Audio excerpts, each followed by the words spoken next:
사도신경으로 신앙 고백하시겠습니다. 전능하사 천지를 만드신 하나님 아버지를 내가 믿사오며 그 외아들 우리 주 예수 그리스도를 믿사오니 이는 성령으로 잉태하사 동정녀 마리아에게 나시고 본디오 빌라도에게 고난을 받으사 십자가에 못 박혀 죽으시고 장사한 지 사흘 만에 죽은 자 가운데서 다시 살아나시며 하늘에 오르사 전능하신 하나님 우편에 앉아 계시다가 저리로서 산자와 죽은 자를 심판하러 오시리라. 성령을 믿사오며 거룩한 공회와 성도가 서로 교통하는 것과 죄를 사하여 주시는 것과 몸이 다시 사는 것과 영원히 사는 것을 믿사옵나이다. 아멘. 오늘 함께 보실 말씀 로마서 3장 21절부터 24절까지 말씀입니다. 신약성경 243면에 있습니다. 신약 243페이지 로마서 3장 21절부터 24절 말씀입니다. 이제는 율법 외에 하나님의 한 의가 나타났으니 율법과 선지자들에게 증거를 받은 것이라. 곧 예수 그리스도를 믿음으로 말미암아 모든 믿는 자에게 미치는 하나님의 의인이 차별이 없느니라.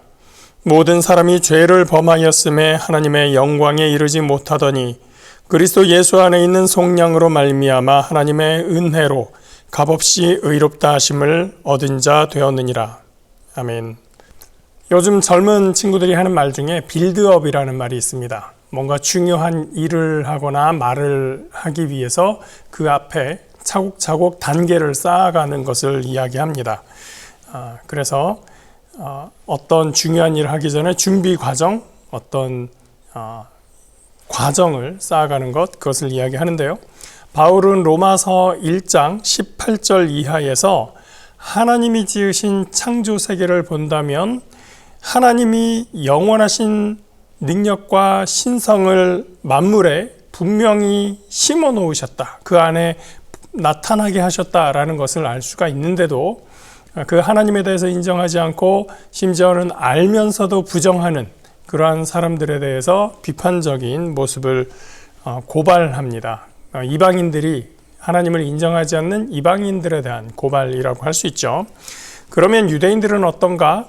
하나님께로부터 받은 율법을 가지고 있어서 하나님이 누구인지도 알고 그 뜻이 무엇인지도 알고 있는데 그 행함의 모습을 보았을 때 결코 이방인들보다 우월하다고 할 수 없다라는 유대인들을 향한 고발이 2장에서 다시 이루어지고 있습니다.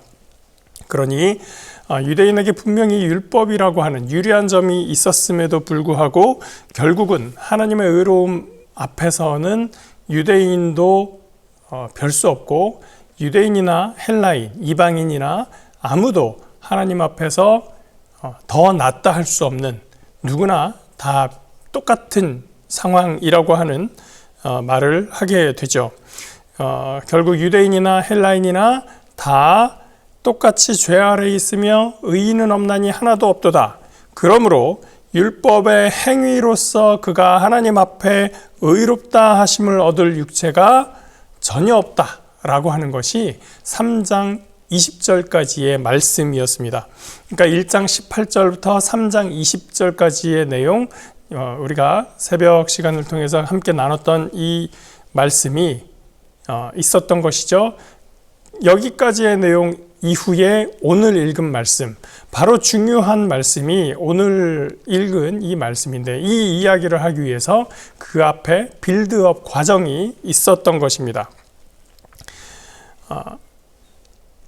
3장 21절 이 오기 전까지 어떻게 됐습니까? 율법 아래에서 유대인과 헬라인, 이방인이 다 똑같고 누구도 하나님의 율법 아래에서 의롭다 하심을 얻을 수 없다.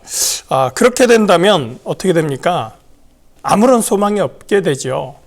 하나님 앞에서 누구나 입을 막을 수밖에 없고 입을 뭔가 말을 할 수가 없고 나의 의로움을 과시하고 자랑할 수가 없습니다. 하나님의 심판 아래에 있기 때문입니다. 이렇게 아무런 소망이 없는 상황에서 반전이 일어나는 것이 바로 오늘 읽은 21절 이하의 말씀입니다. 21절 말씀 다시 한번 봅니다. 이제는 율법 외에 하나님의 한 의가 나타났으니 율법과 선지자들에게 증거를 받은 것이라. 이 21절에요. 우리말 성경에서는 번역하지 않은 그러나라고 하는 단어가 있습니다. 그래서 여기가 그러나 이제는 이렇게 시작이 되는 것이 맞다고 하는 것이죠. 많은 주석서들은 이 그러나 이제는 이라고 하는 이 두 단어에 굉장히 중요한 의미가 있다라는 것에 주목합니다. 이전까지의 내용을 봤을 때 인간은 유대인이나 헬라인이나 모두가 죄인임을 인정할 수밖에 없고 하나님의 심판 앞에서 의롭다 하심을 인정받을 수가 없는데, 그래서 하나님의 그 심판에서 의롭다 하여 통과될 수가 없는데, 그러나 달라지게 된다는 것입니다. 소망이 그전까지는 없었는데 이제는 다르게 되는 것입니다. 과거의 기준으로 봤을 때 율법이 있으니 유리하다고 생각했었던, 그러나 사실은 행함이 따라주지 않았었던 유대인들의 그 유리함이 아무런 의미가 없었던 그 삶을 보았을 때 소망이 없지만, 그러나 이제는 달라졌습니다. 과거와의 단절입니다. 과거에는 율법이 기준이었습니다. 그러나 이제는 율법이 더 이상 기준이 될 수 없습니다. 율법 외에, 이 말은 율법과 별개로라는 뜻입니다. 율법에 구애받지 않는 하나님의 의가 나타났기 때문입니다. 율법을 들이대던 구시대, 유대의 시대가 있었지만 이제는 그 율법과 상관없는 다른 하나님의 의가 나타났습니다. 예수 그리스도를 믿는 것입니다. 과거와의 단절이죠. 성서신학자들의 표현을 빌리면 불연속성이라고 이야기합니다. 율법이 강조되는 시대가 끝나서 이제 연속되지 않는다라고 하는 것입니다. 어떤 사람들은 이런 불연속성에 꽂혔습니다. 그래서 극단적으로 구약은 쓸데없다, 율법은 이제 필요 없다, 구약과 율법은 버려도 된다, 버려야만 한다 라고까지 말하면서 이단이 되기도 했습니다. 바울은 이전과의 단절을 이야기했지만 단절만을 강조한 것은 또 아닙니다. 율법과 별개의 의, 바로 예수 그리스도를 믿는 믿음으로 나타나는 그 의에 대해서 말하고 있는데, 그것은 어떻게 나타나느냐? 율법과 선지자들에게 증거를 받았다라고 이야기합니다. 율법과 선지자는 율법을 말한 사람을 이야기할 수도 있고 선지자의 말을 이야기할 수 있지만, 또 관용적으로 율법과 선지자라고 하면 구약 성경을 의미하기도 합니다. 그래서 율법과 선지자의 증언을 받았다라고 하는 것은 구약이 증언하였다라는 의미가 됩니다. 구약에서 오실 메시아에 대해서 증언하였고, 우리 주 예수 그리스도를 통하여 그 구약의 말씀이 성취되었었던 것입니다. 그래서 바울은 그러나 이제는 이라는 말을 통해서 구약과의 단절을 말했지만, 한편으로 곧바로 구약과 연결됨을 이야기해 줍니다. 율법과 선지자가 증언하였다라고 말하고 있기 때문이죠. 기독교 신앙에서 볼 때 구약은 신약을 위한 빌드업이었고, 구약의 과정을 통해서 신약의 필요성이 확증되었습니다. 이것을 신학자들은 연속성이라고 말합니다. 그래서 3장 20절은 율법과의 연속성과 불연속성이 조화를 이루고 있는 구절이다라고 많은 학자들이 말하고 있습니다. 22절 말씀 봅니다. 곧 예수 그리스도를 믿음으로 말미암아 모든 믿는 자에게 미치는 하나님의 의인이 차별이 없느니라.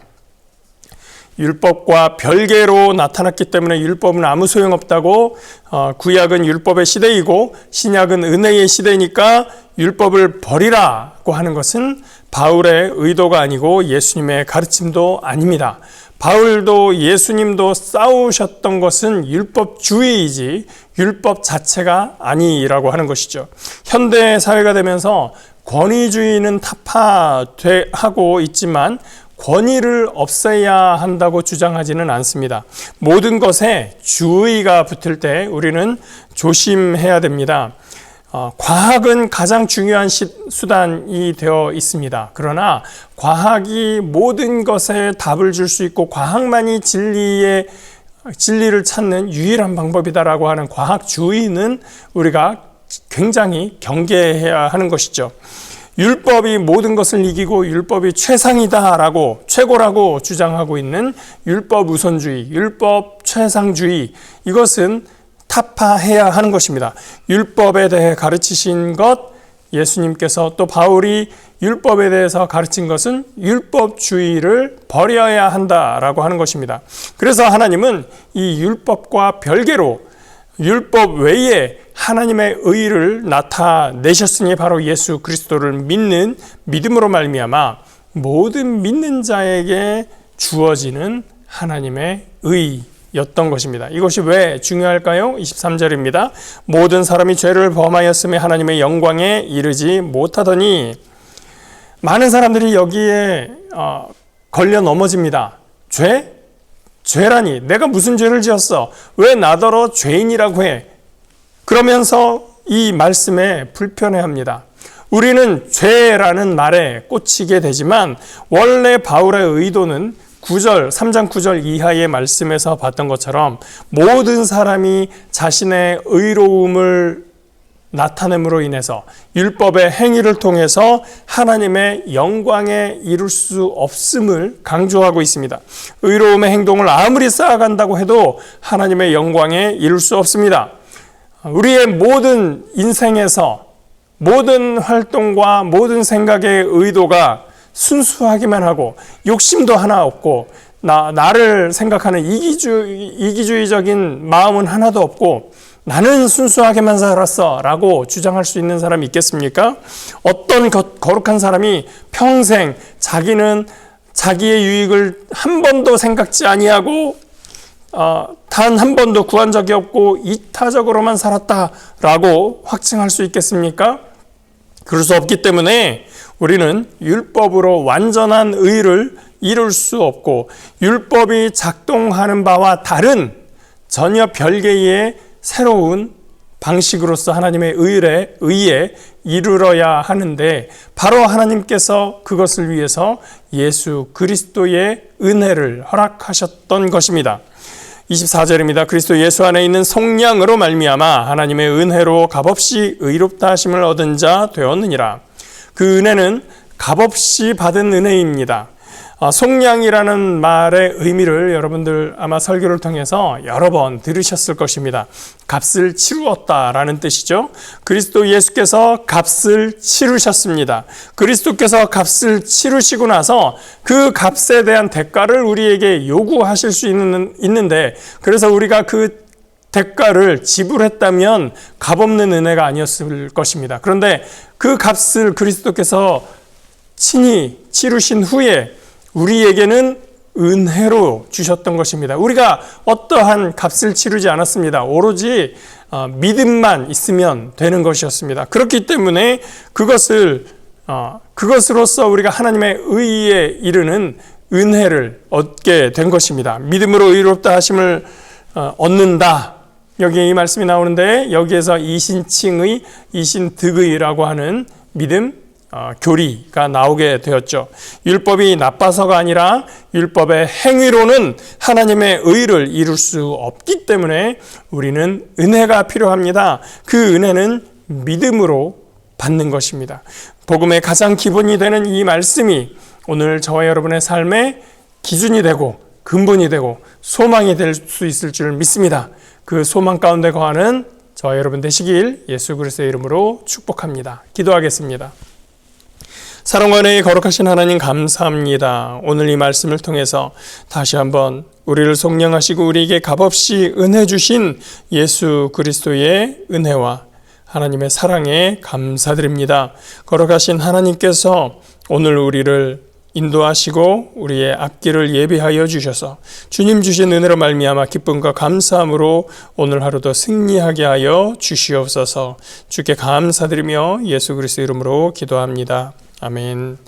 하늘에 계신 우리 아버지여, 이름이 거룩히 여김을 받으시오며 나라가 임하시오며 뜻이 하늘에서 이루어진 것 같이 땅에서도 이루어지이다.